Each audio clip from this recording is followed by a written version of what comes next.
Hermanos y hermanas, celebrar la ascensión del Señor puede generar sentimientos confusos. Por un lado, llevamos ya 6 semanas de Pascua, alegrándonos por la resurrección de Cristo vivo. Por otro lado, este domingo se nos invita a conmemorar la ascensión de Jesús a los cielos. Humanamente, ¿cuánto nos habría gustado que no ascendiese? Que todavía estuviese entre nosotros como lo estuvo con Pedro, Santiago, Juan, María Magdalena y sus otros discípulos. ¿Cuánto nos gustaría verlo caminar en nuestras calles haciendo milagros, multiplicando el pan o deteniendo las guerras? Pero no, Jesús ascendió. Ascensión no es lo mismo que ausencia, sino que es la misma presencia, pero de otro modo. De hecho, San Marcos nos dice como frase final del Evangelio de este domingo: ellos se fueron a predicar el Evangelio por todas partes, y el Señor cooperaba confirmando la palabra con las señales que los acompañaban. El Señor cooperaba. ¿A quién? A sus discípulos que predicaban la palabra de Dios. El final del Evangelio, el final de la historia de Jesús, no es sino el comienzo de la historia de la Iglesia. La vida de Cristo no termina en una tumba vacía, sino que continúa en la vida de sus discípulos. Esos discípulos hoy somos nosotros. En aquel tiempo se apareció Jesús a los 11.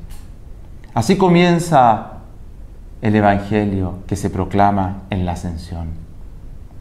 Ya no eran 12, sino 11. Jesús se aparece a una iglesia herida, una comunidad que había sufrido la traición de uno de sus miembros, la dura negación del Maestro por parte de quien debía ser su líder y la incredulidad ante aquellos de ellos mismos que decían que habían visto al Señor. Hoy la iglesia también está herida. Intentamos mostrar una iglesia fuerte, vencedora, con gran presencia social, pero el Evangelio no es así. No tiene miedo en mostrar lo que la iglesia es, una comunidad herida. Y sin embargo, estando herida, allí se aparece Jesús. Y no solo ello, sino que cuando los discípulos con sus heridas comenzaron a predicar, el Señor cooperaba confirmando la palabra con las señales que los acompañaban. Hermanos y hermanas, que nuestra fragilidad no nos desilusione, que las heridas eclesiales, que ojalá no estuvieran, no nos desanimen, sino que debemos ir a lo esencial de nuestro ser discípulos, anunciar el Evangelio, es decir, ser misioneros. Cristo está presente allí cuando nosotros, sus discípulos, la iglesia, anuncia el Evangelio. Esa buena noticia que tiene por novedad que Dios ama incondicionalmente. La fragilidad de los miembros de la iglesia no es impedimento para que ella cumpla su misión. Probablemente todo lo contrario. Es la condición necesaria para que la grandeza de la gracia de Dios brille en la pequeñez de la obra humana.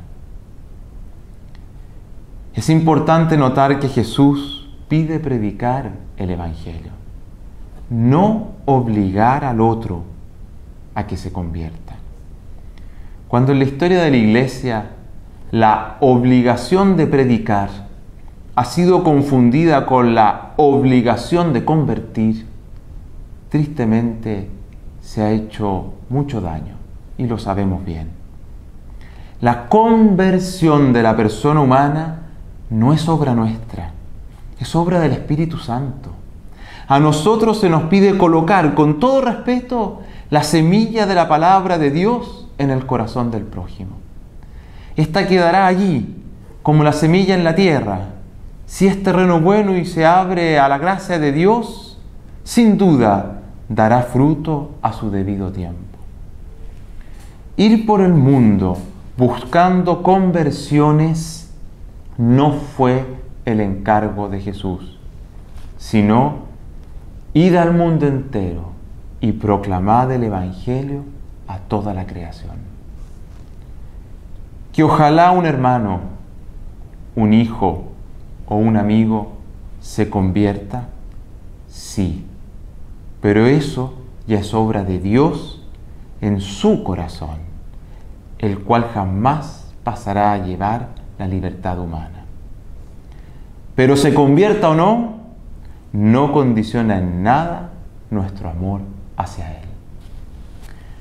¿Qué debe predicar la Iglesia? El Evangelio, y no otra cosa. Eso nos parece obvio, y es verdad, lo es.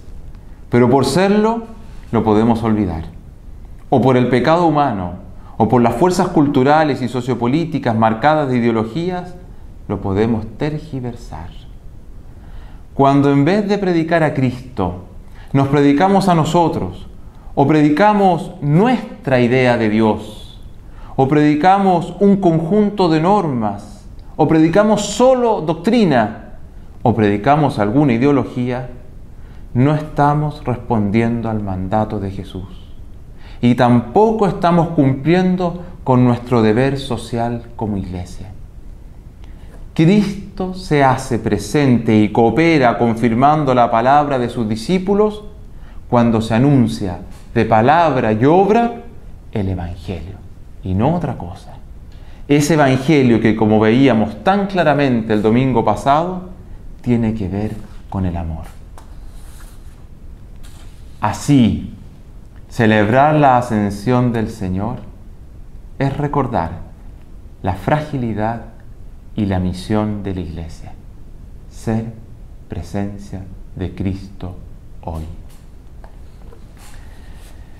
Si al mirar nuestras sociedades nos duele la ausencia de Dios, la primera reacción que debe surgir de nuestro corazón no debe ser condenar, sino preguntarnos si estamos cumpliendo nuestra misión de ser testigos vivos del Evangelio de Jesús. Probablemente en el secularismo contemporáneo una cuota de responsabilidad importante la tenemos nosotros, los creyentes. De demonios, de serpientes y de venenos hay muchos.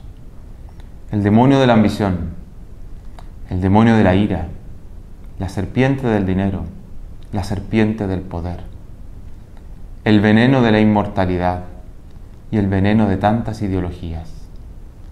De todo esto hay mucho en el mundo. Y aunque se quiera normalizar, duele y preocupa. Nosotros, los discípulos de Cristo, hablemos la lengua siempre nueva del amor de Dios, del perdón entre sus hijos. Hablemos de Jesús y su Evangelio. Ese es el mejor servicio que podemos ofrecer a la humanidad. A los que crean les acompañarán estos signos, dice el Evangelio. Echarán demonios en mi nombre, hablarán lenguas nuevas, cogerán serpientes en sus manos, y si beben un veneno mortal no les hará daño. Impondrán las manos a los enfermos y quedarán sanos. Celebremos entonces la ascensión del Señor y cumplamos su mandato. Id al mundo entero y proclamad el Evangelio a toda la creación. Amén.